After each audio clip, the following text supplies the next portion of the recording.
आज की कहानी का शीर्षक है साक्षात्कार।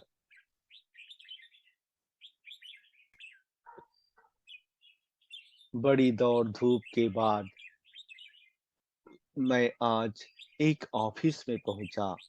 आज मेरा पहला इंटरव्यू था।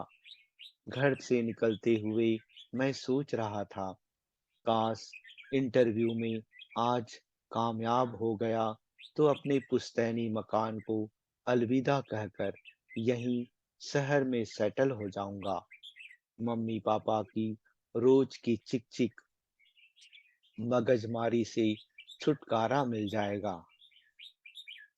सुबह उठने से लेकर रात को सोने तक होने वाली चिक चिक से परेशान हो गया हूँ। जब सोकर उठो तो पहले बिस्तर ठीक करो, फिर बाथरूम जाओ, बाथरूम से निकलो तो फरमान जारी होता है, नल बंद कर दिया है, तौलिया सही जगह रखा या यूं ही फेंक दिया।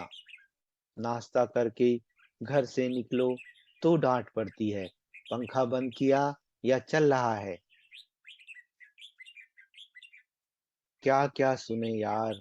नौकरी मिले तो घर छोड़ दूंगा। वहां उस ऑफिस में बहुत सारे उम्मीदवार बैठे थे, बॉस का इंतजार कर रहे थे। 10 बज गए। मैंने देखा वहां ऑफिस में बरामदे की बत्ती अभी तक जल रही है। माँ याद आ गई तो मैंने बत्ती बुझा दी।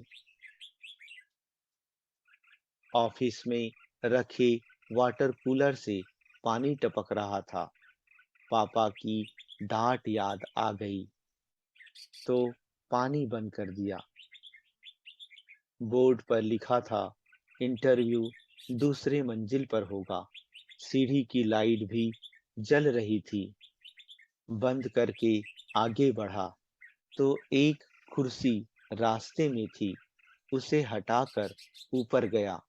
देखा पहले से मौजूद उम्मीदवार जाते और फौरन बाहर आते। पता किया तो मालूम हुआ, बॉस फाइल लेकर कुछ पूछते नहीं, वापस भेज देते हैं। नंबर आने पर मैंने फाइल मैनेजर की तरफ बढ़ा दी। कागजात पर नजर दौड़ाने के बाद उन्होंने कहा, कब ज्वाइन कर रहे हो? उनके सवाल से मुझे यूं लगा जैसे मजाक हो।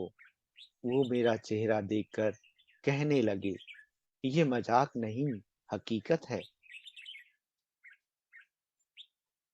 आज के इंटरव्यू में किसी से कुछ पूछा ही नहीं, सिर्फ सीसीटीवी में सबका बर्ताव देखा।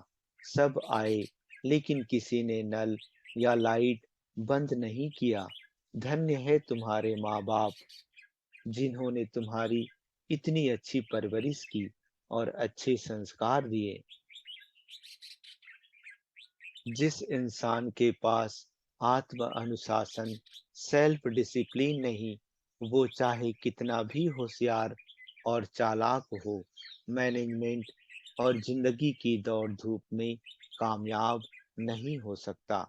घर पहुंचकर मम्मी पापा को गले लगाया और उनसे माफी मांगकर उनका शुक्रिया अदा किया। अपनी जिंदगी की आजमाइश में उनकी छोटी छोटी बातों पर रोकने और टोकने से मुझे जो सबक हासिल हुआ, उसके मुकाबले मेरे डिग्री की कोई हैसियत नहीं थी। और पता चला, जिंदगी के मुकाबले में सिर्फ पढ़ाई लिखाई ही नहीं, तहजीब और संस्कार का भी अपना मकाम है। संसार में जीने के लिए संस्कार जरूरी है। संस्कार के लिए माँ बाप का सम्मान जरूरी है। जिंदगी रहे ना रहे, जीवित रहने का स्वाभिमान जरूरी है।